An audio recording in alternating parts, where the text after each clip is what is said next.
It is honestly so nice to talk about something good. We haven't really had a great streak with Infernals causing drama, which was then followed by Ari, which went nuclear, but that is not happening this time. Today we are talking about something new, something engaging, something that's just great, and I'm pretty sure everyone likes it. Maybe except those who have that hidden furry inside them. I'm not one of those. So, through a chain of unfortunate events, Riot accidentally dropped their new in-client event early. Apparently, it was on the Chinese servers for about 10 hours. And it was all the entire community talked about. All while EU and NA had no idea something was even happening.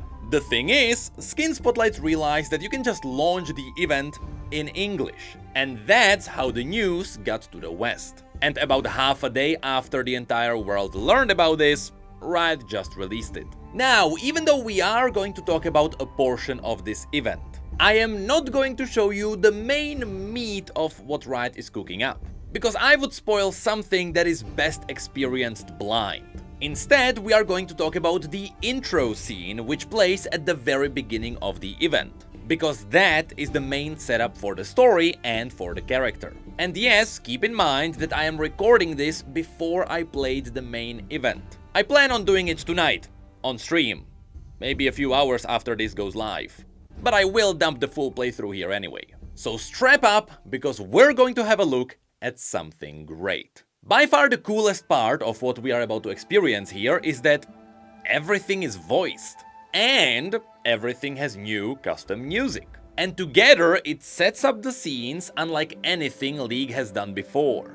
So it starts with Ornn telling a story.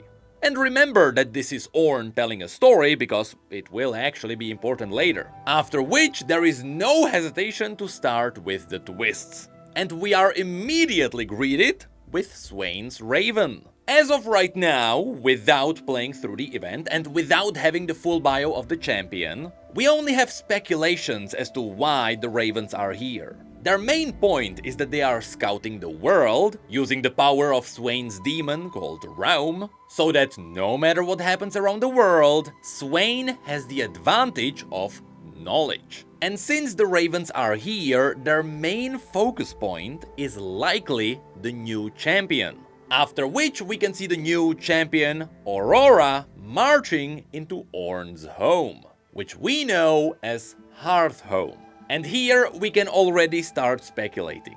First of all, because the Ravens are here, again, it seems like Swain is really spying on Aurora. And by doing that, it seems like Swain found the entrance to Hearth-Home, which also opened an entirely separate speculation. And now, some people are speculating, is Aurora Noxian by any chance? That could be another reason why the Ravens are following her. Anyway, there is also the third strange thing.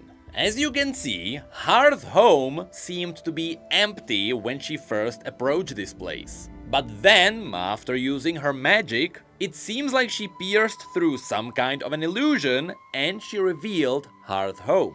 We haven't really heard about anything like this before. I mean, even in Song of Nunu, you got to Hearth-Home by touching Ornn's spade, which teleported you there. We never actually used the front door. So unless I am mistaken and I forgot something, this seems to be something new. But it is also cool because it explains why no one was able to find Hearth-Home, even though it is a quite giant glowing place. Perhaps it is because it is actually hidden beneath the mountain. Anyway, the last thing to point out here is that this setting actually perfectly matches what we have seen in Legends of Runeterra before, confirming that this is indeed an entrance to Hearth-Home. So, of course here we can see Ornn telling the story of how Aurora just marched into Hearth-Home. She did it without knocking and she wasn't really bothered by the place. He then continues by mentioning that he felt that Aurora was somehow different. She came in not seeking a tool or a weapon or even just out of curiosity. After which the background shows us one of Ornn's crafted weapons and a spade. And then Ornn adds that Aurora came here to help a friend. which is a really cool line and you should remember it for various reasons. And yes, this is where we get to see the stag, which was previously leaked through PBE's new icons. And it is the one that's being teased to be one of Ornn's siblings. After which, Ornn delivers a clever line. You had come to help a friend. Friend.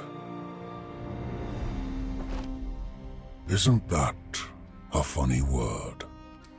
This is pretty much the punchline of the entire story, and you'll see why in a second. As Aurora then stayed at Ornn's forge, Ornn appreciated how quiet she was. She wasn't really bothering him, and so when she asked for help, Ornn didn't mind. And the entire time, it seemed like Aurora was focusing on helping her friend, which was the stag. And in the next scene, we even learn its name.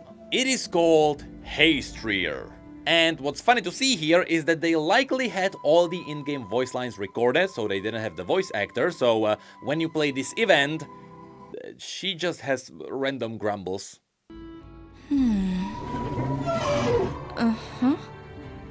It is kinda unfortunate because that's the only thing that can break the immersion. Other than that, Ornn's voice and all the sound effects are just so good. Anyway, as Aurora keeps attending her friend, Ornn gets to appreciate her for whom she is. A nice person. And so, Ornn does something unheard of.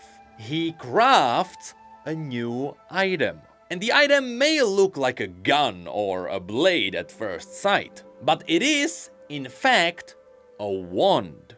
And he gives it to Aurora, which is where things start getting really interesting. It reveals that Aurora is a powerful mage, but more importantly, it reveals her bunny ears! You know that's what most people were waiting for. We were promised a Haestyr, people got really scared when the icons and the emotes didn't really show a sign of a Haestyr, but in the end, Riot delivered. Anyway, you can then see that Aurora lifts up the wand and she creates a portal. One that takes them outside of Hearth-Home. So it is possible that Hearth-Home is just underneath the mountain. And at the beginning, she really just created a portal to get there. And here, it seems like this magic flows a lot more easily with the wand. And Ornn even adds here that he felt that Aurora was different and she was worthy of the wand which he forged for her. Now this is really interesting for multiple reasons. First of all, it is extremely rare for Ornn to craft specific tools for specific individuals. Nearly every time someone gets to wield Ornn's legendary artifact, it is an accident. I mean, Braum just picked up Ornn's door, and there is a powerful trident somewhere in the sea, which just used to be Ornn's fork. See, he never really intended on creating these powerful weapons. But people still use them because they are so powerful. So to see Ornn actually pick out an individual and craft a weapon specifically for them is extremely rare. I mean, that wand has to be incredibly powerful. Especially considering that Ornn just crafted a bridge and that bridge happens to hold back the biggest threat of this entire universe. So yes, everything Ornn crafts becomes a legendary weapon. But it is also interesting that out of all items, Ornn crafted a wand, which is a conduit for magic. Because Ornn was never the biggest fan of magic. For example, in Lysandra's story, when the three sisters asked Ornn to build the bridge over the Holding Abyss, which would act as a seal for the Watchers, Lysandra then enchants the bridge with her magic and Ornn reveals that she essentially screwed up. Because had she left it alone, the bridge would last forever. But because she tainted it with magic, it would wither over time. Because of this, since Ornn was willing to craft Aurora a magical item, Ornn has to have a massive trust in her. And that's what makes their relationship so unique. Next we can see Aurora leaving Ornn's home. I believe the purpose of this shot is really to just focus on her design. It is really showing us all the bunny aesthetics she has. And we even got a closer look at all the details, including the unique earring. To me, it kinda looks like Targonian design, but it can be really anything. Also, I am pretty sure this shot exists to show us Ornn smiling. At least that's what I believe he is doing, which is extremely rare too. After which Ornn adds that he still prefers to be alone, but having a friend? Kinda cool. And Ornn realizes that for the first time, which is where we get a bit of a twist. Because the next scene then cuts to Ornn's home. And we can see that Aurora is back together with Haestyr.